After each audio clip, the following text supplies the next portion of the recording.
संस्थापक श्री श्री आनंद मूर्ति जी बाबा उर्फ श्री प्रभात रंजन सरकार को बिहार के पटना स्थित बांकीपुर केंद्रीय कारागार में 12 फरवरी 1973 को दवा के नाम पर विष का टेबलेट दिया गया था। इतिहास गवाह है, जब जब पृथ्वी पर भगवान धर्म संस्थापनार्थ आए तब तब अधर्मियों ने उन्हें जहर पिलाया। भगवान शिव और कृष्ण को भी जहर दिया गया था। यही इतिहास की पुनरावृत्ति भगवान श्री श्री आनंद मूर्ति जी के साथ हुआ। अपने ही अनुयायियों की हत्या करने के झूठे आरोप में इंदिरा सरकार की तानाशाही व्यवस्था ने आनंद मार्ग के संस्थापक श्री श्री आनंद मूर्ति जी को गिरफ्तार कर बांकीपुर जेल भेज दिया गया। जहर देने और झूठे मुकदमे में तत्कालीन इंदिरा गांधी सरकार द्वारा फंसाने का मूल कारण बाबा द्वारा प्रतिपादित एक विराट सामाजिक आर्थिक राजनीतिक दर्शन प्रगतिशील उपयोग तत्व प्रवृत्त था। यह दर्शन साम्यवाद और पूंजीवाद का एकमात्र विकल्प है। इसी दर्शन को रूस के तत्कालीन कम्युनिस्ट सरकार के दबाव में आकर इंदिरा गांधी बाबा को प्रभुत्व वापस लेने के लिए यथासंभव प्रयास किए, लेकिन बाबा वापस नहीं लिए। बाबा हर यातनाएं स्वीकार किए, लेकिन आदर्श स्थापना के लिए अडिग रहे।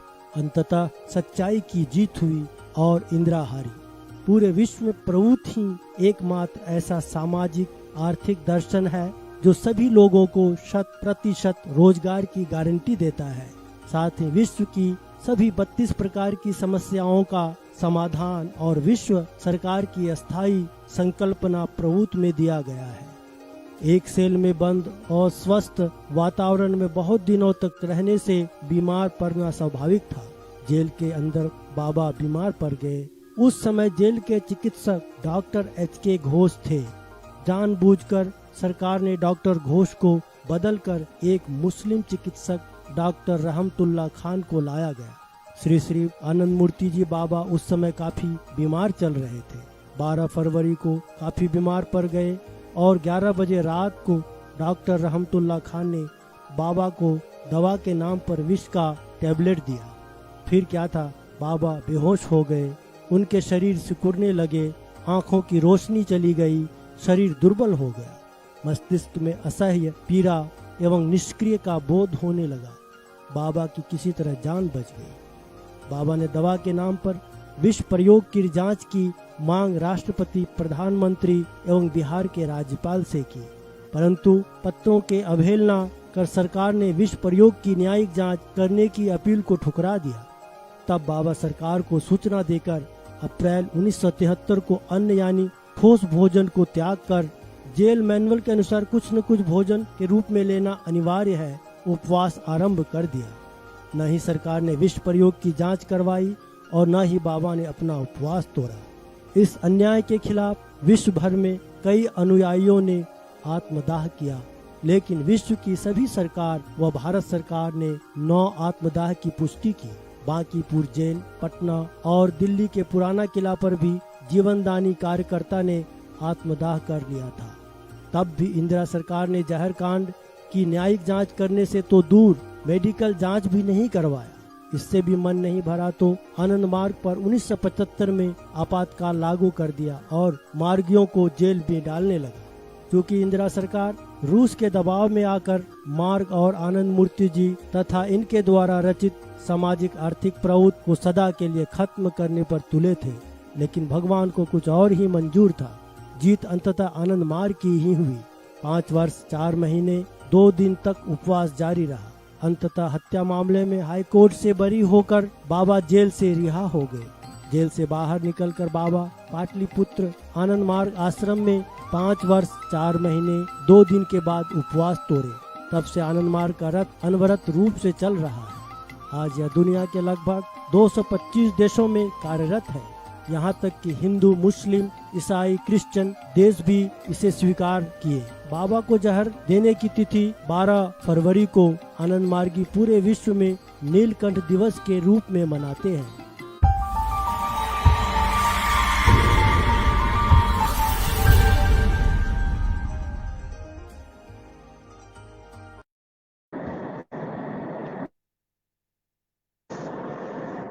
नमस्कार। आज ये new humanistic society Facebook live program पे आप सभी को बहुत हार्दिक शुभकामनाएं। अभी हम लोग शुरू करने जा रहा है हम लोग का जो लाइव प्रोग्राम।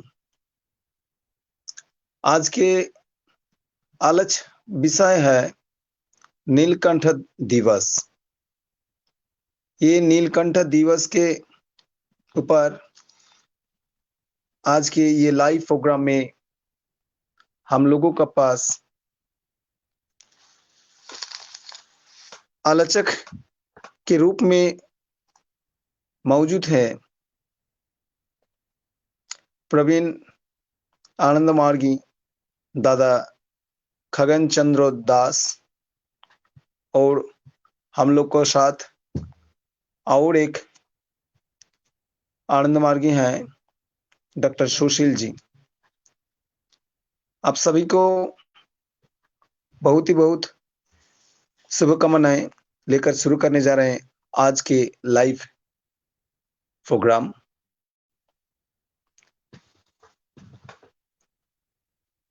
नमस्कार, चलिए शुरू करते हैं आज के नीलकंठ दिवस की लाइव प्रोग्राम। खगनदा,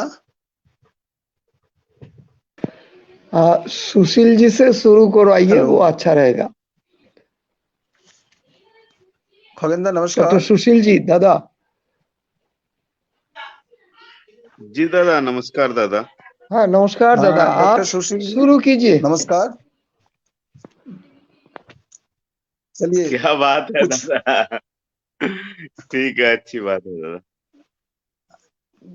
चलिए शुरू किया जाए आज के हम लोग का जो प्रोग्राम।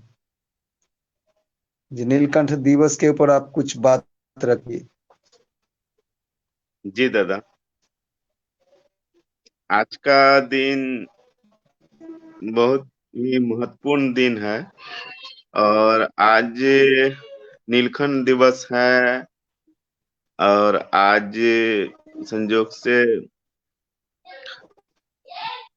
आज एकादशी भी है। जी आनंद मार्ग में मार्गी आज का दिन उपवास भी लेते हैं, तो नहीं, आज का अभी तो दिन यही। उपवास नहीं लेते हैं, पहले लेते थे। जी इस दिन के नहीं, अभी नीलकंठ दिवस मनाते हैं, उपवास छोड़ के मनाते हैं। पहले पहले हम लोग उपवास पहले या बाद में, एक दिन पहले या एक दिन बाद लेते हैं। जी जी दादा, तो बोलिए। आज का दिन नीलकंठ दिवस में यही प्रेरणा लेना चाहिए सभी मार्गियों को कि जो आदर्श है, आदर्श के सामने किसी भी प्रकार का समझौता नहीं किया जा सकता है।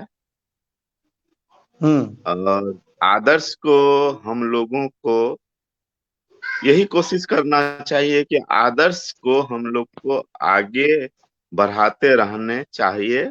आदर्श से किसी प्रकार का समझौता नहीं करना है, चाहे हमको कितना भी शरीर में कष्ट उठाना पड़े, परिवार से कष्ट उठाना पड़े, समाज से कष्ट उठाना पड़े, राष्ट्र से कष्ट उठाना पड़े, लेकिन आदर्श से समझौता नहीं किया जा सकता है।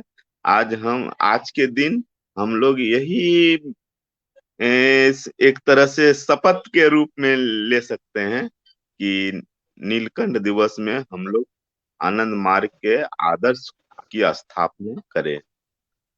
और बाबा का जहां तक है कि आज का दिन बाबा को जिस तरह से जहर दिया गया था, बाबा ने जितनी अपने जीवन में यातनाएं सही, उससे भी प्रेरणा लेने की चीज है कि हम लोग को भी अपने जीवन में यदि कष्ट उठाना पड़ता है तो उसको हम लोग हंसते हंसते कष्ट को उठाएं। और जो आनंद मार्ग का जो दर्शन है, आनंद मार्ग का जो सिद्धांत है, जी। आनंद मार्ग का जो जो धारणाएं हैं, उसको लोगों के सामने, समाज के सामने रखना चाहिए। बहुत और बहुत हम लोग जरूरी है। रखेंगे। जरूरी है बहुत। जी ये जी कि दादा। आज के दिन आनंद मार्ग के इतिहास में एक बहुत बड़ा टर्निंग पॉइंट है। इस दिन को जी केंद्र करके हम लोग का जो आनंद मार्ग का जो प्रतिष्ठा, मतलब कि आनंद मार्ग का प्राउड को प्रतिष्ठा करने के लिए जो एक हम लोग का जो मननशील चेतना, इसी दिन को आधार के हम लोग को आगे बढ़ना है। जी दादा। समाज को सदविप्र राज को प्रतिष्ठा करने के लिए हम लोग को मन को बहुत आगे बढ़ाने का दिन है, सराहनीय करने का दिन है ये 12 फरवरी। जी दादा, आज का दिन प्रेरणा हमको इसी बात से मिलता है कि हम लोग को प्राउड की दिशा में कार्य भी करनी चाहिए। कुछ न कुछ पहले इस कार्य को आगे इसलिए बढ़ाना चाहिए। इसलिए इसलिए बाबा क्यों? ने पहले पहले का दिन में जब 12 फरवरी मनाया जाता है, पहले पहले उस दिन उस जी जी समय बाबा मार्गी लोग क्या करते थे कि उपवास करते थे कि बाबा को इतना कष्ट जी दिलवाया गया, इतना बाबा विष पान इनको दिया गया। तो चलो वो लोग क्या करते थे, उपवास करते थे। लेकिन बाबा ने खुद ही बताया कि नहीं, ये तो हम लोग आनंद का दिन है। ये जी लोग हम लोग को जहर पिला के हम लोग को मारने डर रहे थे यार। हम लोग क्या कर रहे हैं, ये लोग इतना हम लोग का डरता है, इतने डरते हैं ये लोग। क्या इसमें क्या है, क्या थ्योरी है, क्या इसमें प्राउड में क्या, आनंद मार्ग में क्या है जो इन लोग इसको मार डालना चाहते हैं। लेकिन वो लोग नहीं सिखा, ये लोग नहीं कर पाया। इसके इसलिए किए हैं वो लोग। बाबा ने बोला कि नहीं, ये ये दुख का नहीं दिन है, ये आनंद का दिन है। हम लोग इन लोग का चैलेंज जो किया है, ये चैलेंज हम लोग तो रोक लिए हैं ना। जी इसलिए दादा। बाबा ने किया, नहीं उपवास करना नहीं है, चलो सब आदमी को खिलाओ, गरीब आदमी को दान करो, अपने में भजन कीर्तन करो, आनंद प्रचार प्रचार को ज्यादा ही ज्यादा करो। यही बात जी दादा। बात में सही बाबा बोले थे। तो सुशील जी जी, जी। आपको इस जो पेरोना पेरोना आपको बहुत ही बहुत मिला है कि इस दिन के केंद्र करके, तो आप कैसे मन में कैसे सोचते हैं जी, कैसे आनंद मार्ग को कैसे बढ़ाएं कि इसी दिन के स्मरणीय करके। दादा, जहाँ पर मैं हूँ, जहाँ पे मैं रह रहा हूँ, हाँ, वहाँ पर मैं प्राउड का जो थियोरी है, हाँ, उस पर जी हम काम कर सकते हैं। एक दूसरा कि आनंद प्राउड थ्योरी को मैं तो पूरा अध्ययन अभी तक नहीं किया हूँ, लेकिन जहां तक समझ रहा हूँ कि एक मनुष्य के लिए बहुत सारा कार्य है करने के लिए, और प्राउड के तहत हम बहुत सारा काम कर सकते हैं। हम 5 बच्चे, गरीब बच्चे को, अनाथ बच्चे को हम पढ़ा सकते हैं। जी जी जी। हम 5 कमजोर श्रेणी के बच्चे को, 5 अन्यायी लोगों को न्याय दिला सकते हैं। हम हम्म जो प्राउड में है कि सभी सभी मनुष्य को न्यूनतम आवश्यकता का पूर्ति होना चाहिए। हम्म और तो उस दिशा में हम लोग काम कर सकते हैं। तो इससे हम जहाँ लोकल स्तर पर हैं, बहुत सारा काम है जो हम कुछ न कुछ कर सकते हैं। हमारे मन में हम जब चारों तरफ हम देखते हैं, तो हमें कुछ न कुछ करने के लिए जो प्रेरणा मिल ही जाती है। भीख मांगते हुए बच्चे को हम लोग देखते हैं। हम लोग ऐसे ही बच्चे को टहलते घूमते देखते हैं, तो वो सब पर हम लोग काम कर सकते हैं। हम्म। अगर अगर जी मन चाहे तो आप शारीरिक रूप से या मानसिक रूप से है, या आध्यात्मिक रूप से आप जिस किसी भी तरह आप क्या समाज को हेल्प कर पाएंगे, अगर आपका मन में अगर इच्छा जाग जाए तो। जी दादा। यही बात बोल रहे हैं आप।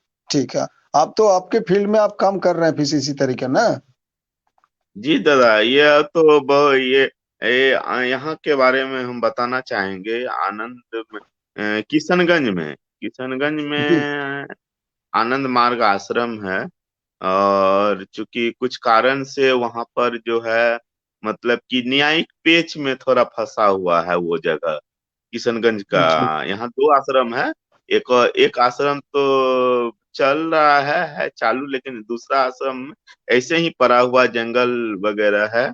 तो वहां पे क्या है कि जो बोलते हैं ना मवाली किस्म का व्यक्ति, तो वहां आकर के अड्डा जमाए हुए रहता है, जुआ, दारू, और मतलब कि बहुत गलत ढंग से उसका उपयोग करते हैं। तो हम देखे वहां पे, तो उसको हमने समझा करके वहां से, हाँ, मतलब कि हटाया, और हटा करके उस जगह को साफ सुथरा कर करके, मतलब वहां हम वृक्षारोपण वाला काम भी बीच बीच में करते रहते हैं। और वहाँ अच्छे 2 4 5 10 मेरे ऑफिस का स्टाफ भी आते हैं, और हम लोग उस दिशा में हम लोग बातचीत करते हैं कि क्या करना चाहिए, हम क्या कर सकते हैं, समाज के लिए हम क्या कर सकते हैं। तो मतलब एक जी आश्रम में, आश्रम को आप लोग आश्रमिक परिवेश लाने में बहुत ही बहुत कोशिश कर रहे हैं। जी दादा, और चाह भी रहे हैं कि उस आश्रम में प्लॉट पे काम किया जाए। इस दिशा में हम सोच रहे हैं, और देखते हैं कहाँ तक बाबा की कृपा से हम ये आपको बहुत काम बहुत कर पाते हैं। बधाई, जो आप इतना आगे बढ़ रहे हैं, आपको मन को इतना आगे ले जा रहे हैं, इसको बहुत ही बहुत बधाई आपको सुशील जी। जी दादा। जी, तो ये जो आनंद मार्ग जो पिछले दिनों में इतना अत्याचार सहना पड़ा है, आनंद मार्ग को जो रचित किया जो बाबा, क्या ऐसी चीज है, क्या उन, क्या इतना ही महत्वपूर्ण कुछ उसमें थ्योरीज जो है, इसके लिए इसको इतना कष्ट सहना पड़ा। तो ये जो चीज है ये अल्टीमेट, लेकिन ये प्राउड है, आनंद मार्ग नहीं, इसके पीछे एक मूल कारण है जो प्राउड। जी ये जो प्राउड है, ये प्राउड में क्या होता है, प्राउड का थ्योरी के अनुसार जो कैपिटलिस्ट है, यानी कि जो जी धनतंत्र, और जो मेरा जो ये जो कम्युनिज्म, इसके ऊपर जी एक बहुत बड़ा, इसको एकमात्र प्राउड ही इसको रोक पाएगा। इसको जो प्राउड आने के बाद ही ये लोग सोच पूछ के क्या क्या न बाबा को बीज दे रहा है कि नहीं, हम लोग का जो रास्ता, हम लोग जिस रास्ता में चल रहे हैं, इसको अगर कोई उखाड़ फेंके तो एकमात्र ही क्या है, प्राउड। यानी कि उन जी लोग को समझ में आया, दिमाग में आया कि नहीं, किसी की वजह से, किसी की तरह हम लोग को इसको प्राउड को रोकना है। अगर इसको नहीं रोक पाएंगे तो हम लोग का एकदम मृत्यु अनिवार्य है। इसलिए वो लोग क्या किए थे ना, जो इस प्राउड को प्रतिष्ठा किए, जो प्राउड को रचित किए, उसी को वो लोग जेल में लेकर उनको 20 दिलवाए। तो ये इसमें क्या हुआ, नहीं, जेल में डालकर 20 दे दिए, ठीक है, लेकिन बाबा को ये लोग मारने की कोशिश किया, लेकिन ये लोग का दिमाग में नहीं, ये सोच नहीं आया कि अगर बाबा को मार डाले तो क्या प्राउड को ये लोग मार डाल पाएंगे। ऑलरेडी तो प्राउड का जो थ्योरी ऑलरेडी बाबा ने तो दे ही दिया है, ये ना कि सुशील जी। जी दादा। तो ये जो आगे वाला दिन में, आपके हिसाब से इसको हम लोग कैसे और अच्छी तरह से इसको आगे कैसे बढ़ाएंगे, जो प्राउड को, जो विप्लव प्राउड का जो चेतना, कैसे आपको साथ चाहिए, कैसे आपको दिमाग मारेंगे, कैसे इसको हम लोग साथ में आदमी लाएगा, किस तरीके से।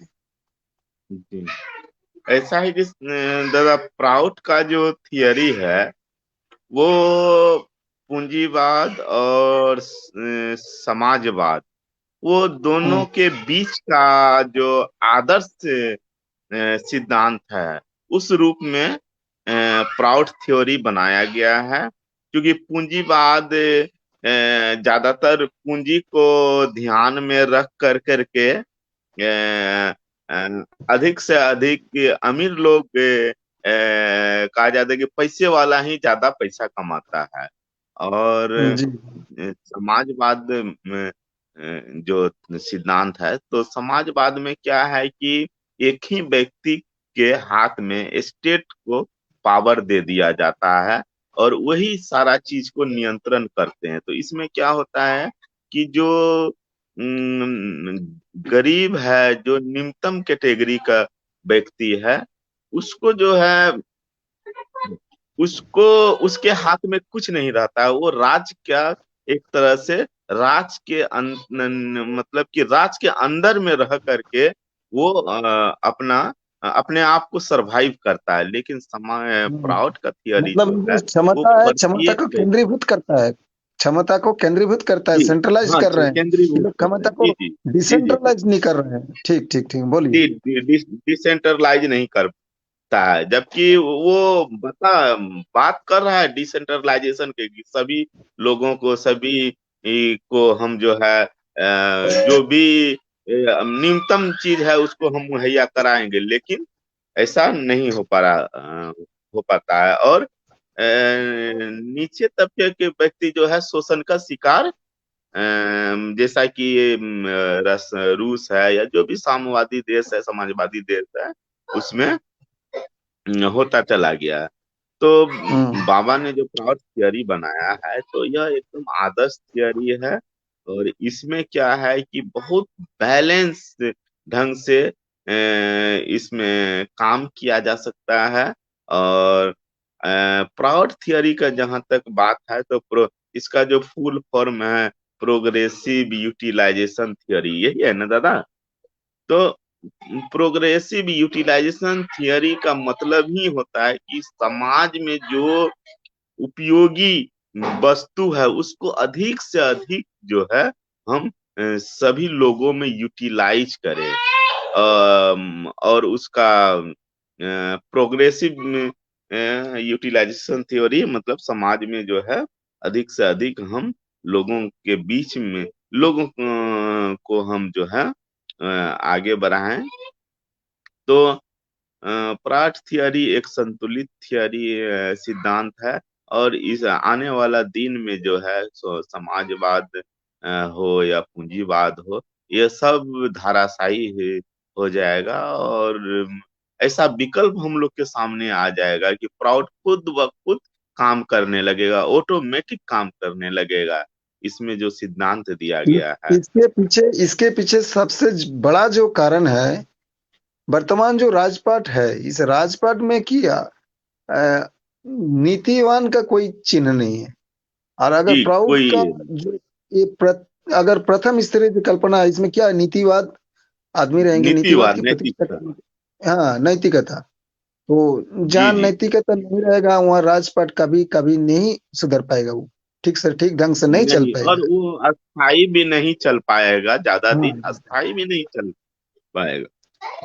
हाँ, इसलिए ऑटोमेटिक क्या हो रहा है ना, शोषण का मात्रा अधिक से अधिक बढ़ते जा रहा है। कि उसका जो नीतिवाद नहीं होगा तो उसका मन में क्या रहेगा, एक ऑटोमेटिक उसका मन में क्या रहेगा, शोषण का एक बढ़ता चलते रहेगा। कैसे हम शासन कर पाएंगे, कहे कि और उनका लव और लालसा हर चीज उसका मन में बढ़ते ही और जाएगा, बढ़ते ही रहेगा। और जहां तक बात है दादा कि पूंजीवाद का या समाजवाद का, उसमें कहीं पर भी यह आध्यात्मिक स्पिरिचुअल कॉन्सेप्ट नहीं है। जबकि हमारा प्राउड थियरी में न्यूनतम आवश्यकता को पूरा होने के साथ साथ स्पिरिचुअलिटी को भी ध्यान में रख करके बनाया गया। तो यह बहुत महत्वपूर्ण हम्म, चीज है कि अध्यात्मवाद के साथ हम आगे बढ़ रहे हैं। हम्म। और हम जी लोग को जी साथ दादा खगेन चंद्र दास जी हैं। खगेन दादा, आप हम लोग का बात सुन पा रहे हैं? हाँ हाँ हाँ, सुन रहा हूँ। हाँ, आज हम लोग एक शरणीय दिन के ऊपर एक अनुष्ठान, हम लोग का जो लाइव प्रोग्राम है, इसका एक बहुत महत्वपूर्ण बात है, हम लोग इसको लिए करना है। इसके लिए तो कैसे इसको हम लोग शरणीय, कैसे ये दिन कैसे शरणीय हम लोग बोलेंगे, इसी के बारे में आप अगर कोई दो चार बातें रखें तो हम लोग का बहुत ही बहुत श्रद्धा लोग अच्छी महसूस कर पाएंगे। नमस्कार सभी को। जी पहले तो दादा, नमस्कार। मेरा हिंदी बहुत ही खराब है, इसलिए मैं क्षमा मांगता हूँ आप लोगों से। गलती होगा ही, कंफर्म हूँ मैं, क्योंकि मेरा हिंदी उतना अच्छा नहीं है। फिर भी कोशिश कर रहा हूँ। हाँ, चलिए हम लोग का कोशिश है हम लोग को आगे बढ़ाएंगे। जी जी जी दादा, वही जी क्षमा पहले मांग लिया हमने, मेरा कोई शब्द अगर गलत निकल गया तो। जी एक चीज हम लोगों को ध्यान में रखना चाहिए ये नीलकंठ दिवस के संबंध में, ये है कि श्री कृष्ण से लेकर गैलीलियो, सक्रेटिस, जीसस क्राइस्ट, आते आते एकदम मॉडर्न एज में चैतन्य महाप्रभु, कबीर, और हमारे उत्तर पूर्व में शंकर देव, जब जब किसी ने प्रचलित समाज व्यवस्था, राष्ट्र व्यवस्था की विरोध में कुछ बताया, कुछ संशोधनात्मक कुछ करना चाहा, तब भी उनका ऊपर आक्रमण हुआ। गैलीलियो को करीब करीब आधा जीवन नजरबंद कर दिया गया था, क्योंकि वो बता रहे थे कि पृथ्वी सूरज की चारों ओर घूमता है। वो पंचदश शतिका की पहले दुनिया को ये लगता था कि सूरज ही पृथ्वी की चारों ओर घूमता है, तो इसका उल्टा बोला। तो जो धार्मिक जो संस्था है क्रिश्चियनिटी, उनका हिसाब से पृथ्वी नहीं घूमता है, सूरज घूमता है। ये जो विपरीत धारा की बात हुआ, यद्यपि वो बात सत्य था, फिर भी उनको सजा मिला। सोक्रेटिस को हम जानते हैं, विष दिलाकर मार दिया गया था, ऐसा ही कुछ सत्य सामने लाने के लिए।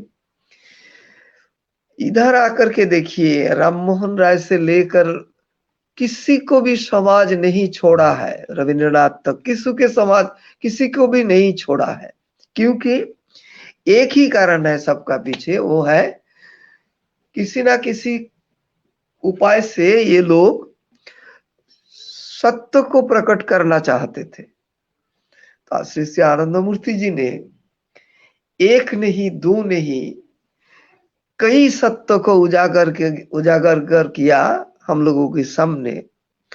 तो उनका ऊपर ऐसा जानलेवा हमला होना स्वाभाविक था मेरे विचार से, ये कोई आश्चर्यजनक बात नहीं था, अत्यंत स्वाभाविक था। ये तो मुझे लगता है कि अगर ऐसा कुछ नहीं होता तब वो आश्चर्यजनक होता, ये होना ही चाहिए था। बाद में भी जब देखा कि नहीं, उनको तो खत्म नहीं कर सके हम लोग, तो संगठन को ही खत्म कर दो, उसका भी इंतजाम बाद में किया गया, बहुत कुछ हुआ, इस सब बारे में तो हम लोग जाएंगे नहीं। तो इस दृष्टि से मुझे लगता है कि आनंद मूर्ति जी की काम का किस किस काम के लिए उनका ऊपर ऐसा हमला किया गया था। एक बात कहा जाता है कि ये जो इंटेलिजेंस एजेंसी है, उन्होंने पूछा था कि आप अगर प्राउड को छोड़ दीजिएगा तो हम लोग मान लेंगे आपको। लेकिन बात यह है, प्राउड क्या ऐसा कुछ है जो अलग कुछ चीज है? वो आनंद सूत्रम का ही एक पार्ट है, और आनंद सूत्रम है आनंद मार्ग का बेसिक फिलॉसफी, मूल जो दर्शन है उसका ही एक पार्ट है। तो कैसे इसको अलग किया जाएगा? ये तो एक बहाना था कि आप ये छोड़ दीजिए तो वो होगा।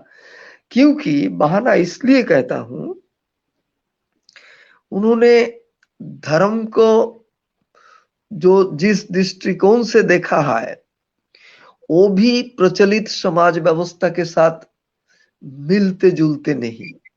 इनका जो व्याख्या है धर्म का, वो संपूर्ण अलग है। तो ये एक कारण हुआ। तो जात पात भारतवर्ष में सदियों से चला आ रहा एक बहुत बड़ा कुसंस्कार है। समाज से इसको हटा देना इतना आसान काम नहीं है। वो राष्ट्र के लिए भी एक राजनैतिक जीवन में जो लोग रहता है, तथाकथित जो राजनैतिक नेता है, नेत्री है, लोग जितना भी जात पात में बांटा रहेगा उतना ये लोग को सुविधा होता है। इसलिए इसमें भी श्री श्री आनंदमूर्ति जी ने एक बदलाव की बात कही है जात पात के बारे में। सिर्फ अगर कह देते, कुछ करते नहीं, तब भी कुछ बात होता था, लेकिन उन्होंने क्या किया, समाज से जात पात को पूरा मिटा देने के लिए ऐसा कुछ व्यवस्था उन्होंने लिया जो अगर व्यापक रूप से मनाया जाए समाज में, ऐसा जैसे कि एक देखिए आप एक रेवोल्यूशनरी मैरिज का जो सिस्टम उन्होंने लिया, अगर 50-60 साल उस तरफ से हम लोग ज्यादा कर पाते तो समाज में ये बात आज रहता ही नहीं। हजारों लाखों की तादाद में अगर ऐसा शादियां हो सकता था, लेकिन उतना तो नहीं हो पाया है। खैर जो भी हो, ये एक बात है, धर्म का बात है, अर्थनीति का बात है, राजनीति का बात है, शिक्षा का बात हो, संस्कृति का बात हो, जो भी क्षेत्रों में हम बात करेंगे, हम देखेंगे कि श्री श्री आनंदमूर्ति जी ने कुछ प्रचलित जो व्यवस्था है उससे हट करके कुछ बोला है। सिर्फ बोला नहीं, हट करके कुछ किया भी उन्होंने। यही चिंता का विषय था राष्ट्र और समाज दोनों के लिए। तो दोनों मिलकर ही ये कदम उठाया था। तो अभी देखिए श्री श्री आनंदमूर्ति जी का एक बहुत बड़ा बात है जो हमेशा मेरे ध्यान में रहता है। उन्होंने कहा कि ये जो शरीर है ये मैं नहीं हूं, मेरा जो मिशन है वो मैं हूं। आदमी आता जाता रहता है। उन्होंने खुद को एक साधारण इंसान के रूप में देखकर बताया कि आदमी आता जाता रहता है। और ये बात तो सच है, परम पुरुष जब नर रूप लेके आते हैं उनको भी तो एक समय जाना पड़ता है। तो ये शाश्वत नहीं है। शाश्वत क्या है? उनका जो चिंतन है, उनका जो मनन है, उनका जो दर्शन है, जो उन्होंने दिए हैं, वो शाश्वत है। तो वो शाश्वत सत्ता के साथ वो खुद अपने को घुल मिला दिया। इसीलिए मुझे लगता है उनका जो तकलीफ उन्होंने जो सही, कष्ट जो उन्होंने उठाया, ये तो उठाया, ये तो उठाना ही था। लेकिन अभी क्या करना चाहिए? अभी उनका जो आदर्श जो है वो राजनैतिक आदर्श हो, अर्थनैतिक आदर्श हो, सामाजिक हो, धर्मीय हो, शिक्षा हो, जो भी हो, वो सारे चीज को जितना तुरंत हम लोग समाज में प्रतिष्ठा कर पाएंगे, ला पाएंगे समाज में, तब भी जाकर के उनका जो वो कष्ट था, वो कष्ट का यथाजथ ये जो विचार जो होगा वो यही होगा कि उनको इस सारे बात को हम लाए। अभी भी मेरे हिसाब से कोई भी शासन व्यवस्था हो, समाज हो, उस चिंता से बाहर नहीं आया है कि नहीं हमें प्रचलित जो व्यवस्था है उसी में चलना है। हम जितने चीज के बारे में चर्चा किया है, ये सारे चीज समाज क्या चाहते हैं कि नहीं जैसा चल रहा है वैसे ही चलने दो, कोई परिवर्तन ना हो।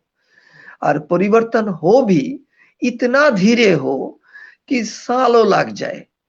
अभी देखिए, मुझे तो उत्तर भारत के बारे में ज्यादा जानकारी है नहीं, पूर्व या उत्तर पूर्व में मैं देख रहा हूं कि जात पात का जो बात है वो बहुत सारा घट गया, उतना तीव्रता उसमें नहीं रह गया।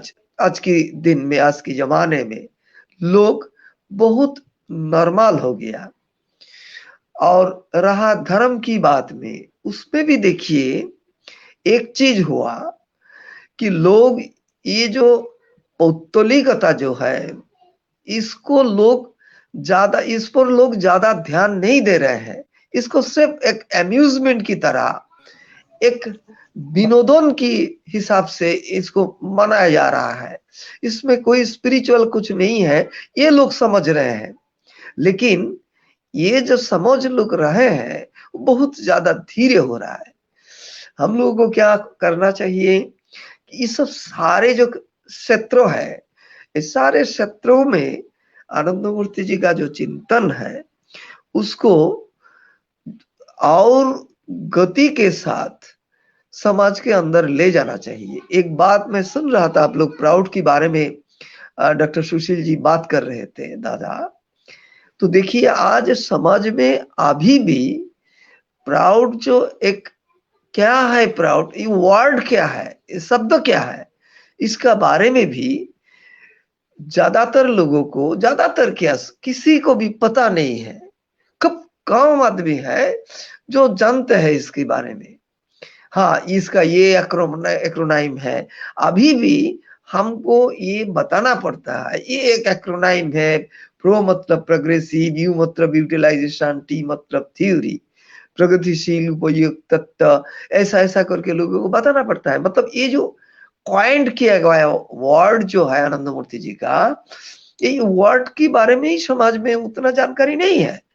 तो इसलिए हमें इसको समाज में ज्यादातर के युवा में ये प्राउड के बारे में, प्राउड ज्यादातर युवा लोगों के लिए चिंतन की बात है, उनके उन्हीं लोगों को इसके ऊपर विचार करना होगा। तो युवा समाज में कैसे लिया जा सकता है समाज, ये बात को, इसका ऊपर हम लोग ध्यान देना चाहिए। ऐसा कार्यक्रम हम लोगों को जोड़ना चाहिए। एक एक चीज, जैसे देखिए अगर एक दो तो चीज हम लोग समाज में ठीक से पहुंचा सकते हैं युवा समाज में, तब मुझे लगता है कि जल्दी कुछ बन सकता है। जैसे देखिए प्राउड का जो पंचम मौलिक सिद्धांत तो जो है, जो हम लोग बोलते हैं जी, ये 5 स्तंभ पर, जैसे कि इस्लाम 5 स्तंभ पर खड़ा है, वैसे ही प्राउड का जो एक अध्याय आनंद सूत्र में है, उनमें से भी 5 जो है सूत्र वो है मेन। तो उसमें पहला जो है वो समाज आदेश न बिना धन संचय कर्तव्य। मुझे लगता है अगर हम लोग ये एक ही तो बात, एक बात हम लोग अगर जो यंग जनरेशन की मन में ठीक से बैठा सकते हैं तो बहुत कुछ हो सकता है। तो ये क्या होता है, हम लोग एक तो चीज खाली हम लोग बोल के छोड़ देते हैं, क्या है, नहीं नहीं समाज के आदेश बिना कोई पार्थिव जो चीज है उसको हम जमा नहीं कर सकते हैं। नहीं नहीं, ऐसा बोलने से इसका एक नेगेटिव दिख जो है वो भी आएगा। वो क्या, अगर हम कुछ जमा नहीं करेंगे तो क्या होगा, हमारा आने वाला दिन क्या होगा। तो इसलिए उसको डिटेल में यंग जनरेशन को हम लोग समझाना पड़ेगा हम लोगों को। जैसे कि पहले इनको ये बताना है, जो लोग जो जमा करते हैं संचय, समाजादेश न बिना समाजादेश न संचय कर्तव्य, ये जो संचय का जो भावना है लोग करते किन किन कारणों से करते। पहला तो है खाने पीने की चिंता। तो लोग अगर हम कुछ जमा नहीं करेंगे तो काल परसों अगर कम नहीं होगा तो खाएंगे क्या, ये एक चीज है। दूसरा क्या है, अगर मैं बीमार पड़ गया तो मुझे कौन देखेगा, मुझे पैसा लगेगा, मेरे ट्रीटमेंट के लिए, दवाई के लिए, डॉक्टर की फीस के लिए पैसा लगेगा। और क्या होता है, मेरा जो बाल बच्चे हैं उनको एडुकेशन के लिए हमें कुछ पैसा रखना चाहिए, नहीं तो हम उसको एडुकेशन कैसे दिलाएंगे। और एक चीज होता है, और थोड़ा आगे जाके लोग सोचने लगते हैं कि शादी ब्याह कराना होगा तो उसका खर्चा कहाँ से आएगा। तो इस सब कारण के लिए लोग पहले ही, अगर हम बताते हैं समाजादेश में बिना धन संचय कर्तव्य, ये लोग समझना शुरू करते हैं कि नहीं नहीं ये गलत है, अगर ऐसा नहीं करेंगे तो हम, लेकिन हमें क्या समझाना है, जिले मेरा राष्ट्र व्यवस्था, मेरा समाज व्यवस्था ऐसा होना चाहिए कि ये जो 4-5 चीजें हैं, इस सब के लिए किसी नागरिक को सोचना नहीं पड़ेगा। तो इसके लिए हमारा ये जो एक प्लानिंग है, वास्तव में वो कैसे हम लोग लाएंगे? हम बोलने से ही कुछ थोड़े ही डाउरी के अगेंस्ट में कानून बन गया, फिर भी लोग डाउरी दे रहा है, ले रहा है, हम बंद नहीं कर पा रहे हैं। आनंद मार्ग में जो बिना डाउरी का शादियां होते हैं वो कितने हैं? वो इतने कम है कि इससे ऐसे अगर चलता रहेगा तो हजारों साल लग जाएगा। वो शादी एक शादी का जो समस्या है समाज में, वो नहीं बंद कर पाएंगे हम। इसके लिए उसको समझाना पड़ेगा, जे प्रयोजन अगर जरूरत पड़े तो ऐसा कानून बनाना पड़ेगा, शख्स जो साजा होना चाहिए कि ना कतई नहीं हो पाएगा, अगर होगा तो ऐसा करना होगा। एजुकेशन के लिए प्राइमरी से लेकर विश्वविद्यालय तक, गवेषणा तक, कहीं भी एक पैसा भी खर्चा नहीं होना चाहिए, वो पूरा राष्ट्र का दायित्व होना चाहिए। चिकित्सा के बारे में भी वही एक ही बात है। तो उसमें आएगा क्या, जो नहीं हमारा जो 5 मौलिक जो समस्या है, हमारा अन्न, वस्त्र, चिकित्सा, शिक्षा, वासस्थान, इस सब की गारंटी राष्ट्र को देना होगा। ये चीज अगर हम यंग जनरेशन को समझा पाते तो शायद मुझे लगता है हम लोग जल्दी से जल्दी समाज में घुस सकते हैं प्राउड को लेकर के। हम लोग फिलोसॉफिकल डिस्कशन तो बहुत सारे हो रहा है, लेकिन वो इतना हाई रेजोल्यूशन का है कि वो कॉमन इंसान के लिए नहीं है। कॉमन इंसान, जैसे कि आप देखिए मार्क्स बात रिजेक्ट हो गया, वो बात दूसरा है, वो जो चर्चा है वो भी अलग है। फिर भी एक चीज उनमें था, इतना सहज था, जो लोग चट जल्दी से समझ जाते थे। क्या है कि गरीबों के लिए सब कुछ कर दो, जो धनी व्यक्ति जो है, रिच पीपुल जो समाज में है, उसका खत्म कर दो। ये जो बात है, ये बड़ी सहज से लोग समझ जाते हैं। प्राउड के लिए ऐसा सहज कोई रास्ता हम लोग को निकालना पड़ेगा। कैसे लोगों को समझाया जाए कि ये बात होने से सारे व्यवस्था जो है वो अच्छा रहेगा। तो मैं अपने बात को और ज्यादा लंबा नहीं खींच रहा हूँ, यही विराम देता हूँ। खगन जी, आपने एक बहुत अच्छा बात रखे है, जो सिस्टम ने कि जो अगर राष्ट्र की दायित्व में रहेगा, ये जो 5 मिनिमम रिक्वायरमेंट्स जो आप बताएं कि ये न कि अन्न, वस्त्र, शिक्षा, चिकित्सा और वासस्थान, ये अगर राष्ट्र दायित्व ले लेगा तो आपने जो बताया कि डाउरी, मान ले कि एक चीज है डाउरी है, आदमी सब क्या सोचते हैं, समाज क्या सोचते हैं, नहीं मैं आगे दिन इसको क्या खिलाऊंगा, कैसे रह पाऊंगा, कैसे जीऊंगा, तो चलिए कुछ डाउरी ले लेते हैं। अगर ये जो सिस्टम है प्राउड का आधार से आपने जो बताया, अगर राष्ट्र दायित्व ले लेगा कि खाना पीना, पढ़ना लिखना, शेल्टर का, तो आदमी को इतना कुछ सोचना नहीं पड़ेगा कि हम क्या करें, अगले दिन हम क्या करेंगे, कैसे चलेंगे, क्या खाएंगे।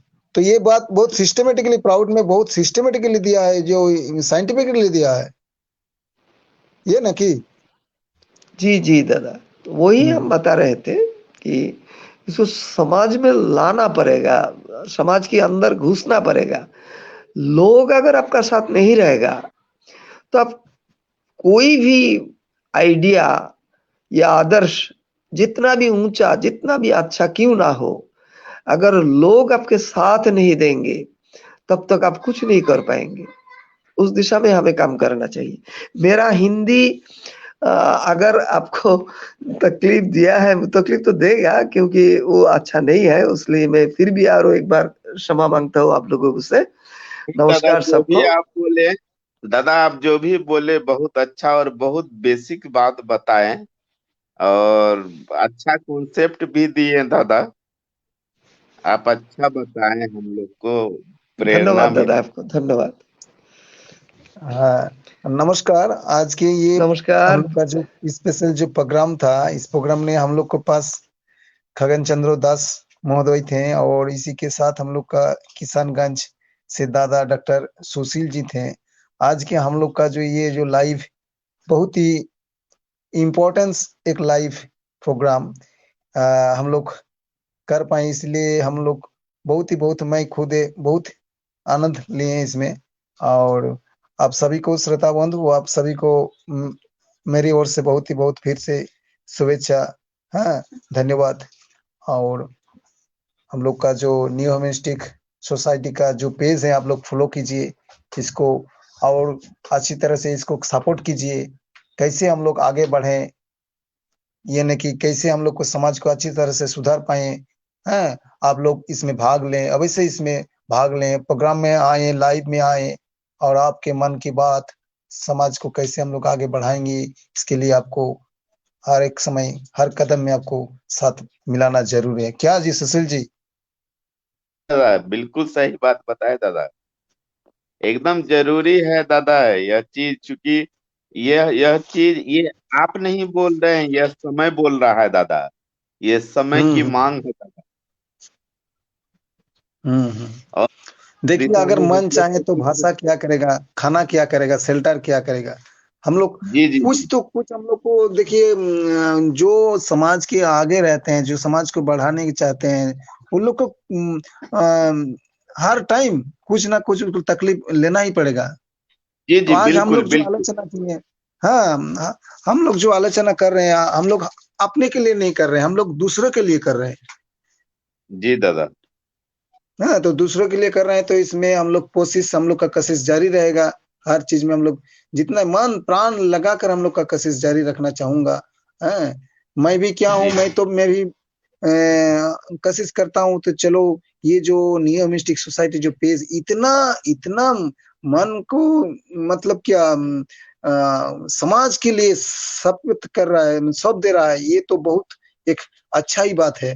तो इसके लिए जितने आप लोग हम लोग का जो अनुष्ठान आप लोग सुन रहे हैं, जितने दादा दीदी मर्गी, यानी कि समाज के हर आदमी से मेरा एक आंतरिक निवेदन है, आप लोग जल्दी से जल्दी एक क्या बोलूं, अपने से एक शपथ ले लीजिए आज जो 12 फरवरी है, इस दिन में, कि कैसे मेरा ओर से मेरा मतलब कि खुदे मैं कैसे समाज को आगे बढ़ पाऊंगा, किस तरीके के हम इसको सुधार पाऊंगा समाज को, इसलिए मेरा क्या इसमें भाग कैसे लेना है, ये चीज हमको अवश्य इसको जानना जरूर रहते है ना, क्या जी सुशील जी? जी दादा बिल्कुल सही बात है दादा। क्योंकि एक बात जो महसूस कर रहा हूँ दादा, कि जिस तरह से हम लोगों को काम करना चाहिए, जिस गति से, तो वो गति हम लोगों में नहीं दिख रहा है, न कर पा रहे हैं।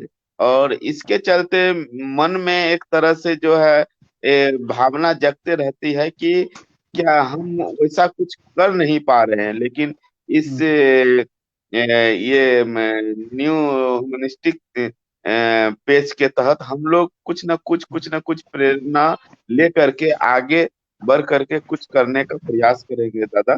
हम्म। यह बहुत ये अच्छी है कि पहल हम है। लोग क्या कर रहे हैं, बाबा को जानने की कोशिश कर रहे हैं, बाबा का जो मिशन को, इसको हम लोग उतना जानने का कोशिश नहीं कर रहे हैं।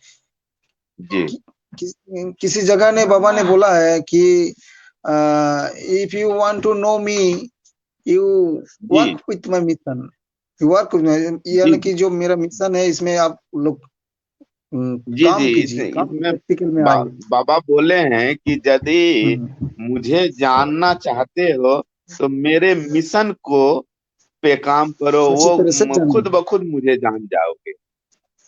हम्म।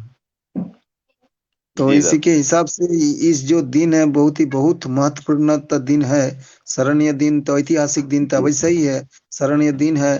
ठीक है, जी महत्वपूर्ण दिन है और एक आनंद मार्ग, और यानी कि समाज का एक टर्निंग पॉइंट है। जी जी। तो चलिए, आज की आलोचना हम लोग का बहुत गंभीरपूर्ण आलोचना हुआ, इसलिए आपको फिर से आपको बहुत बधाई सुशील जी। नमस्कार।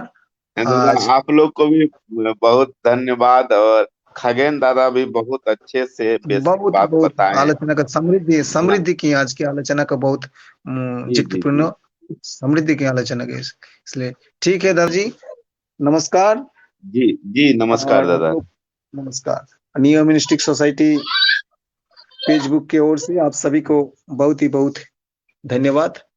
नमस्कार। आज के कार्यक्रम यहीं पर समाप्त हो रहा है। जी नमस्कार। नमस्कार।